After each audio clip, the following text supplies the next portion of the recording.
happen this week? For obvious reasons, this is the strangest season of football I think we have all experienced ever. But this week in particular took me on a roller coaster of emotions that I didn't even know I was capable of handling properly.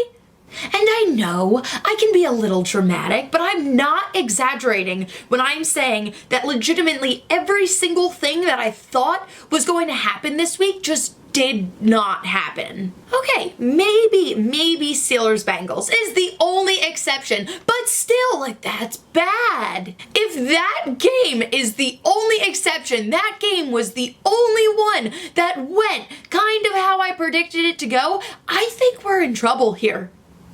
And there are so many headlines to go over for the second week in a row. Jake Luton being an absolute beast. The unfortunate injury to Drew Brees. The Giants now looking like the best team in the NFC East. And of course, if you think I'm forgetting, you are wrong, because there's no possible way that I could ever forget that Kyler Murray to DeAndre Hopkins game-winning Hail Mary. Or as I am now calling it, a Hail Murray. That game, oh my god. With less than 1 minute remaining, I thought the Bills had it in the bag, like no questions asked. Little did I know what was coming. The Bills were down by 3 and they got into field goal range, but they were smart because they had all this time, they kept going for it. And from what it looked like, everything was working out completely in their favor. Josh Allen executed perfectly. Stephon Diggs had a brilliant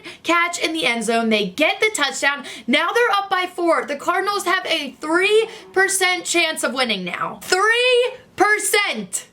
They have a chance to move to 8-2 on the season. 2nd and 1 for the Bills. They handle the rush. Allen looking, end zone, touchdown! Stephon Diggs with the grab. The Bills take the lead. So now the Cardinals offense is going back out there, and what happened reminded me very much of when Kyler literally looked in the face of a defender and just like giggled. They were moving and grooving down the field. They kept getting out of bounds. Clock kept stopping. But with 11 seconds on the clock, Kyler hurls it, literally like looks up to God like DeAndre Hopkins is out there somewhere. And he was in the midst of 3 defenders, just snatches this thing and he's like, nah guys, I'm taking home this dub today. And that was the end of it. 1 second on the clock. What are you going to do with that? Nothing. The Cardinals win. And it's not even like the Bills did anything wrong. As I said, their offense did everything right to get them that touchdown. Put them up by 4. The Cardinals couldn't even win this game with a field goal. And then the Bills defense was all over Kyler Murray. He was running and scrambling and then just hurdled it. And it just so happens he has one of, if not the best, in my opinion, the best receivers in the end zone. And that was all he needed, so. Shotgun. Murray out of the pocket. 7 seconds. 6 seconds. Murray heaves it downfield. It is. Oh, it's caught. It is caught. DeAndre Hopkins is the man who comes away with it. He went over the top of Tre'Davious White. Jordan Poyer came in late. He's got Micah Hyde on his back and catches it and possesses it all the way through. Look at those hands. We keep hearing about those 6X gloves that he wears for his large hands. How about how large and strong those hands are? You remember before the snap, I worried about Kyler Murray moving around too much and taking up too much time. His movement created an opportunity, and he threw it to the end zone to give him a chance before the clock ran out. And now the Cardinals have like pedal to the metal, foot on the gas, spinning, and they're like taking over the NFC West. And I'm just gonna say it, we are now past the halfway mark of this season. It is time for teams to wake up and decide if they are good or not, because I'm so sick of these teams 1 week looking like a Super Bowl contender, and then the next week coming out and looking like they are aiming to get the first overall draft pick. Like, do you know what that does to me? It is not healthy for my well-being. How am I supposed to process all of this? Perfect segue and perfect example, my Green Bay Packers. I get it. You won the game, but you only won by 4 to the Jacksonville Jaguars, 6th round, 189th overall draft pick, backup rookie quarterback, Jake Luton. That game was tied 17-17 for far too long. This was that kid's second NFL start ever. He went to Lambeau. Granted, there are no fans, but it's still Lambeau in mid-November when you are from Florida and you are up against Aaron frickin' Rodgers. Like, the Packers were favored by 13 and a half. And in my video last week, I said with so much confidence that the Packers could easily win this game by 2 touchdowns. Like, are you trying to make me look like a fool? I genuinely believe that the NFC is so up for grabs this season, and I would not be surprised if... Ow, I just bit my tongue. I think the NFC is so up for grabs right now. It's not even funny. And I would not be surprised, like, at all, if some random team that we were not expecting at all ends up in the Super Bowl. No, like, I'm being so serious. Think about it.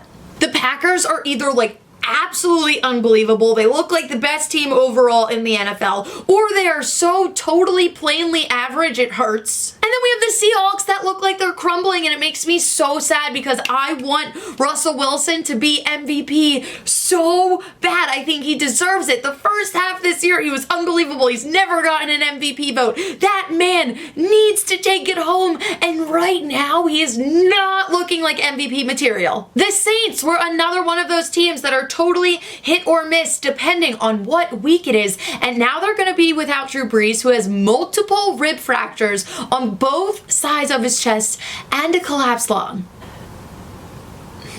The Cardinals and Rams are surging. I just don't know what is going to happen here, like, at all. And now that we're here in the NFC talking about the unpredictable, I guess I should mention the Eagles and the Giants, and maybe how the Eagles just made the Giants look like playoff contenders. Because with the way it's going, they might be. The Eagles still lead the NFC East with our 3 wins, but it's only because of our tie. And I hate to even say this, but I do like to give credit where credit is due. The Giants looked good. Do I actually think right now, present day, they are a good team? No, I really don't. But I think what Joe Judge is doing for them is working, and I think they're going to be good very soon. And Danny frickin' Dimes, man, I think he shut up every hater this weekend. He was strong in the pocket. He ran without tripping. Sorry, I had to. You guys absolutely outplayed us, and I had to get you for something. Overall, as a team, they just seem to be getting stronger and stronger every week, even without Saquon. While on the other side of that field, the Eagles just seem to be crumbling. And I don't really have any excuses for them. I was lucky enough this week to be a feature on the Girl Who Talks Sports podcast with Sam Cardona, where we legitimately talked Giants Eagles for an entire hour. You can find her podcast on all platforms, and I'm going to include a link to our YouTube video in my description below. So make sure to check out that conversation, and you can see just how frustrated I am with my Eagles. But I do want to just talk to you about Doug Pederson, because, again, he seems like he's not working with this team as much as he did last year, because you guys meshed well last year. You made it to the playoffs. You know, obviously didn't make it far, but is Doug Pederson kind of maybe losing his magic a little bit?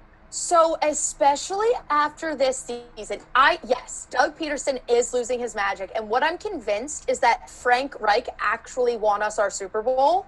And I think we gave way too much credit, especially now looking at our team with, considering we have no offensive coordinator. Like, that is something we have to remember. We don't have one. Like, it's not like we need to fire one and get a new one. We don't have one. Oh, so, I didn't know that. Yes, we are. I believe we are the only team in the NFL with no offensive coordinator.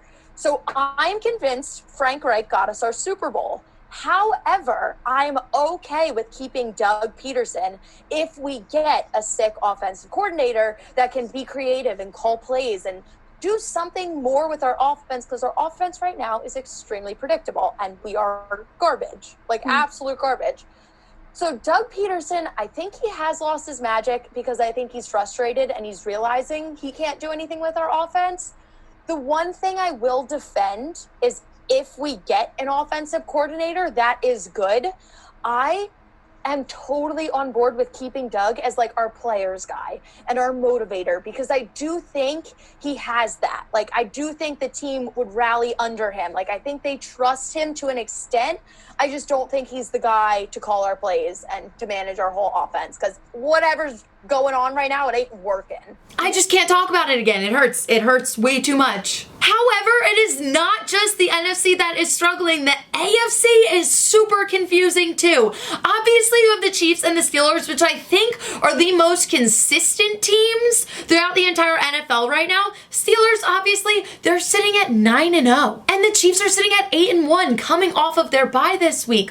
Although they have been relatively silent. They're winning all these games. They're sitting first in their division. However, they're not really doing anything remarkable like we're used to seeing them doing. They're just doing what they have to, which is fine because it's working. Same thing with the Steelers. The Steelers are 9-0, have not lost a game, but they win all of these games like barely. And then we just saw the Ravens-Patriots game. What the heck? Ravens winning that game should have been a lock. And I know I sound like a Patriots hater. I guess I kind of am a little bit, but you can't blame me based off their performance the week prior against the Jets. Patriots, another one of those teams that must decide if they are good or not.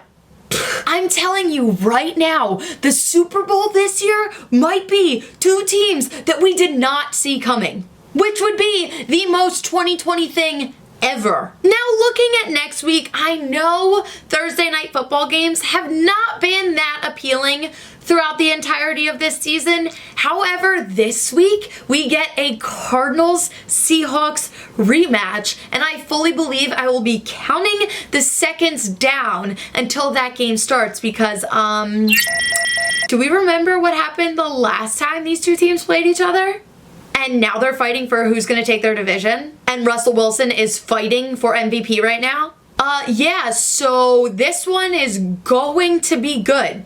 Right now, the Seahawks are favored by 3.5 points, and this is a must-win game for Seattle. And honestly, I fully believe they do come out on top here. However, I know how close this one is going to be, and I would go straight for money line on Seattle. I would not touch the spread. We also have the Steelers versus the Jags, where we will be seeing Jake Luton again. Now listen, both of the games that this kid has played have been so nitty-gritty down to the very end. They've been so close, and that's honestly how a lot of Steelers games have felt. And honestly, the Steelers are due for a loss. I'm not going to take that hot take. The Steelers are going to win this game, hands down, no questions asked. However, I would put your money on the Jags plus 10. I'm honestly surprised that the spread is still that intense after everything we've seen. So that is where I stand on this game. If you are going money line, take the Steelers. They are going to win. But if you want to be a little risky, I think Jags plus 10 is honestly your best bet. Another game that I have my eye on, and yes, I am biased because the Dolphins are my squad right now, but Miami versus Denver could be a little interesting. The Broncos are going to be without Drew Lock, and Tua is 3-0 as a starter right now. And we all know how much I anticipated that Dolphins-Chargers game, but Miami just came in, walked right in, and said, no, we're going to take the win here. And I don't think that energy is going anywhere. Tua's gonna be 4-0 as a starter. Take Miami with the minus 3.5 points. And now picking my lock of the week. This week was honestly testing me because I was so close to telling you all that my lock of the week was the Browns over the Eagles. But I just can't do that because part of me, for some reason, is still convinced every single week that the Eagles will pull out a miracle and look good. So I just can't bring myself to do it, even though realistically the Browns will probably run us into the ground. But for my own mental health, I have decided to lock in a game that would actually make me so happy. And And what else would make me happier than locking in a Cowboys loss to the Minnesota Vikings? The Cowboys are coming off that bye, but I don't think anything is going to save that team until Dak is back out on that field and the Vikings are surging, like hardcore. So go ahead, lock it in, Vikings over Cowboys. And oh my God, we have another frickin' week down. Thank you guys so much for tuning in every week. Do not forget to like and share this video and make sure you subscribe to my channel. I will be back next Wednesday, hopefully wearing Eagles gear. I got this really sick Eagles t-shirt that I would love to put on, but I can't because we can't win a game. So, bye!